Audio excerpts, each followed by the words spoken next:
জুলাই বিপ্লবে পুলিশের ভূমিকা নিয়ে ডিগবাজি ও হাদির খুনিদের ফেরাতে যা হচ্ছে।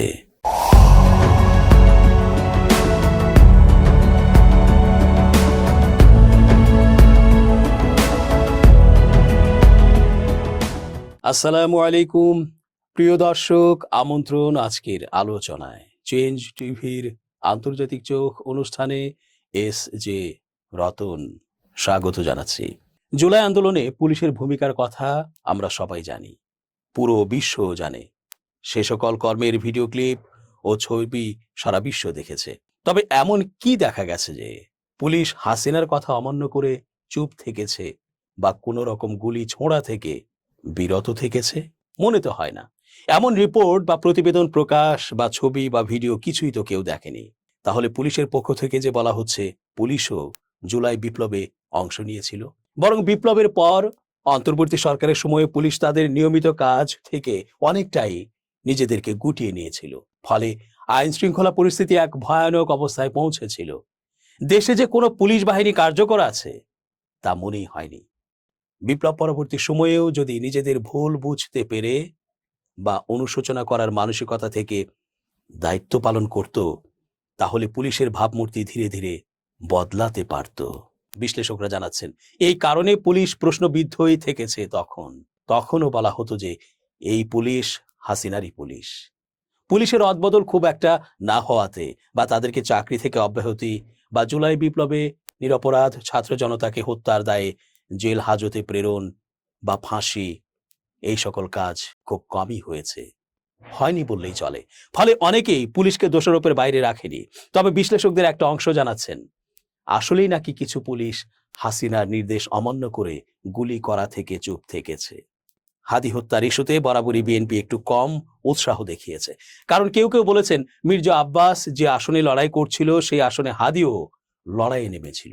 আর হাদি যেহেতু জুলাই বিপ্লবের এক মহানায়ক, বিপ্লবী ও মুক্তিকামী জনতা তাকে ঢাকা ৮ আসনের জন্য নিরঙ্কুশ ভাবে বেছে নিতে পারতই। ফলে আব্বাসের ঘাঁটিতে হাদির হানা, এটা তারা হয়তো পছন্দ নাই করতে পারে। এভাবেও অনেকে বিষয়টিকে দেখছেন। এখন যেহেতু বলা হচ্ছে যে হাদির খুনিরা ভারতের পশ্চিমবঙ্গে ধরা পড়েছে, সুতরাং এটা আবার কোন গল্প সেটাই বা আর কে জানে।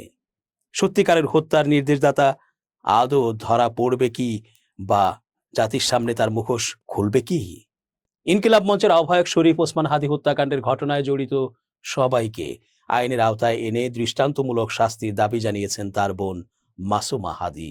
তিনি বলেছেন পুরো গ্যাং যেন সামনে আসে এবং জড়িত সবাইকে যেন বিচারের আওতায় আনা হয়। শুধু ফয়সাল যেন বলির পাঁঠা না হয়। ফয়সালের ফাঁসি দিয়ে অন্যদের আড়াল করা হলে তা কখনোই ন্যায় বিচার হবে না। সোমবার ঝালকাঠি জেলার নলছিটি উপজেলার খাসমহল এলাকার বাড়িতে বসে গণমাধ্যমের সঙ্গে আলাপকালে এ দাবি জানান হাদির বোন মাসুমা হাদি। ফয়সাল গ্রেফতার হলেও পুরোপুরি সন্তুষ্ট হতে পারছে না হাদির পরিবার। নিহতের বোন মাসুমা হাদি বলেছেন শুধু ফয়সালকে ফাঁসি দিয়ে যেন পর্দার আড়ালের মূল খুনিদের ছেড়ে দেয়া না হয়। ফয়সাল গ্রেপ্তারে আশাবাদী হলেও অধিকতর তদন্তের দাবি জানিয়ে মাসুমা বলছিলেন ফয়সাল একজন শুটার, তাকে গ্রেপ্তার করা হয়েছে, এতে আমরা কিছুটা আশাবাদী যে তার বিচার হবে। তবে এই হত্যাকাণ্ডের পেছনে আরো কারা জড়িত, ফয়সালকে কে নির্দেশ দিয়েছে, কে অর্থ জুগিয়েছে এবং কারা তাকে জেল থেকে জামিনে বের করতে সহায়তা করেছে, এসব বিষয়ও তদন্তের মাধ্যমে প্রকাশ করা প্রয়োজন। হাদি হত্যাকাণ্ডের ২.৫ মাস পর প্রধান আসামি ফয়সাল করিম মাসুদ ও সহযোগী আলমগীর হোসেনকে গ্রেপ্তার করেছে ভারতের পশ্চিমবঙ্গ পুলিশের স্পেশাল টাস্ক ফোর্স এসটিএফ। রোববার এসটিএফ এর এক সংবাদ বিজ্ঞপ্তিতে বলা হয় গেল শনিবার রাতে পশ্চিমবঙ্গের উত্তর ২৪ পরগনা জেলার বনগাঁ এলাকা থেকে তাদের আটক করা হয়। জুলাই অভ্যুত্থান এবং আওয়ামী লীগ নিষিদ্ধের আন্দোলনের মধ্য দিয়ে পরিচিতি পাওয়া হাদি ত্রয়োদশ সংসদ নির্বাচনে ঢাকা ৮ আসন থেকে স্বতন্ত্র প্রার্থী হওয়ার ঘোষণা দিয়েছিলেন।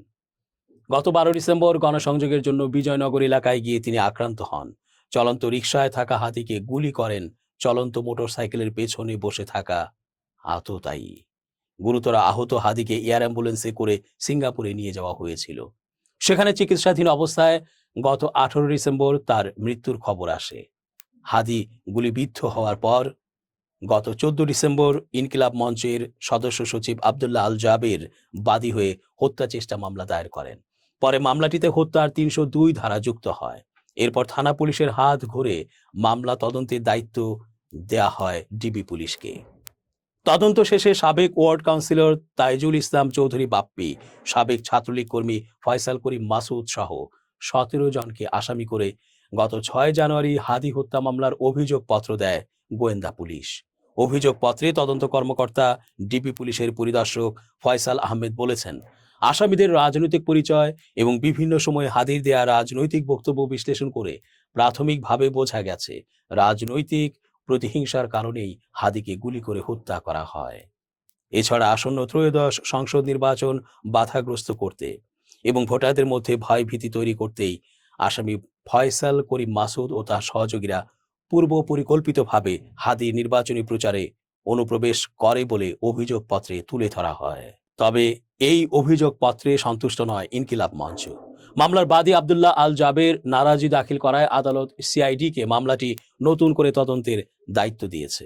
হাদির বোন মাসমা বলেন, অভিযুক্তদের দ্রুত আইনের আওতায় এনে বিচার সম্পন্ন করতে এবং ফয়সাল ও আলমগীরকে দ্রুত দেশে ফিরিয়ে আনার জন্য প্রয়োজনীয় ব্যবস্থা গ্রহণ করতে হবে। হাদির বাবা ছিলেন ঝালকাঠির একটি মাদ্রাসার শিক্ষক। নেসারাবাদ কামিল মাদ্রাসায় হাদির শিক্ষাজীবন শুরু, পরে ভর্তি হন ঢাকা বিশ্ববিদ্যালয়ে। একসময় ইংরেজি শেখার কোচিং সেন্টার সাইফুর্সে শিক্ষকতা করেছেন হাদি।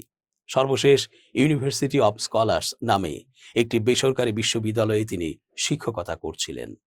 ঢাকা বিশ্ববিদ্যালয়ের কেন্দ্রীয় মসজিদের পাশে জাতীয় কবি কাজী নজরুল ইসলামের সমাধির পাশে তাকে সমাহিত করা হয়েছে।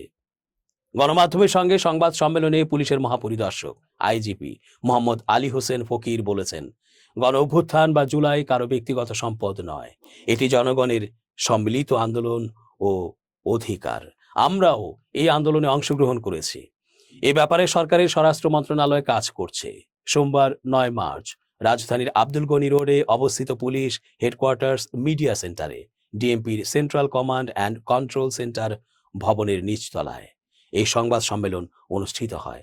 সংবাদ সম্মেলনে আরও উপস্থিত ছিলেন অতিরিক্ত আইজি প্রশাসন AKM আওলাদ হোসেন, অতিরিক্ত আইজি অর্থ মোহাম্মদ আকরাম হোসেন, অতিরিক্ত IG crime and operations Khandakar Rafiqul Islam, অতিরিক্ত IG logistics and asset acquisition Mosleuddin Ahmed ও অতিরিক্ত আইজি ডেভেলপমেন্ট সর্দার নুরুল আমিন।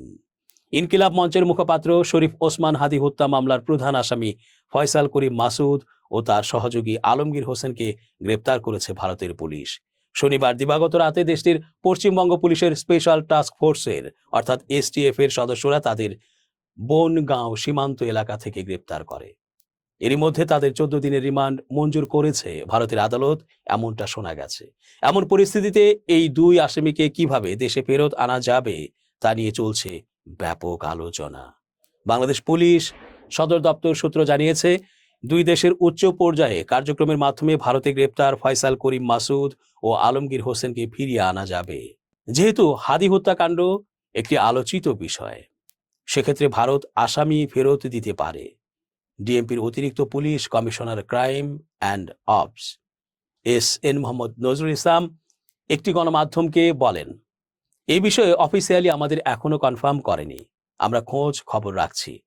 ডিএমপি কমিশনার ভারপ্রাপ্ত মোহাম্মদ সরওয়ার গণমাধ্যমকে বলেন, আমরা বিভিন্ন মিডিয়ার মাধ্যমে বিষয়টি জেনেছি, এখন যথাযথ কর্তৃপক্ষের মাধ্যমে অফিসিয়ালি বিষয়টি জানার চেষ্টা করছি। বিশ্লেষকরা বলছেন, বাংলাদেশ ও ভারতের মধ্যে বন্দি বিনিময় চুক্তির আওতায় হাদি হত্যার মামলার আসামিদের ফেরত আনা যেতে পারে। বাংলাদেশ ও ভারতের মধ্যে বন্দি বিনিময়ের 2015 সালের একটি ঘটনার উদাহরণ টেনে তারা বলেন, প্রায় 24 ঘন্টার ব্যবধানে হস্তান্তর করা হয় অনুপ চেটিয়া ও নূর হোসেনকে। দুটি ঘটনায় ঘটে ঢাকা নয়াদিল্লির মধ্যে প্রত্যর্পণ চুক্তি স্বাক্ষরের 2.5 বছর পর।